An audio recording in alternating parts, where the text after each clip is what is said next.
அன்பார்ந்த கர்த்தருடைய பிள்ளைகளே, அபிஷேக தோட்ட அக்னி கீதங்கள் பாஸ்டர் பீட்டர் கே சபாபதி அவர் மூலமாய் பாடின இந்த ஒளிபரப்பு பாடல்களை நீங்கள் கேட்டு மகிழுங்கள். கர்த்தர் உங்களை ஆசீர்வதிப்பாராக. ஜெபம் செய்வோம். Praise the lord. Thank you Jesus. Thank you holy spirit. வானத்தையும் பூமி படைத்த தெய்வமே, நாங்கள் உம்மை துதிக்கிறோம். நீர் ஹெவன்லி ஃபாதர். பூமியின் குடிகளே, எல்லாரும் கர்த்தரை கம்பீரமாய் பாடுங்கள் என்று சொன்னீரே.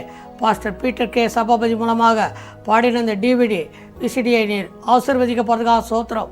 அநேக ஜனங்கள் வாங்கி அது பயனடைய நீர் உதவி செய்யும். மென்மேலும் இந்த கேசட்களை நீர் ஆசீர்வதித்து தொடர்ச்சியாக உங்களுடைய நாமத்தை மையப்படுத்தும். ஆசீர்வதியும் ஆசீர்வதியும். இயேசு கிறிஸ்துவின் நாமத்தில் ஜெபிக்கிறோம் எங்கள் ஜீவனுள்ள பிதாவே. ஆமென். அல்லேலூயா.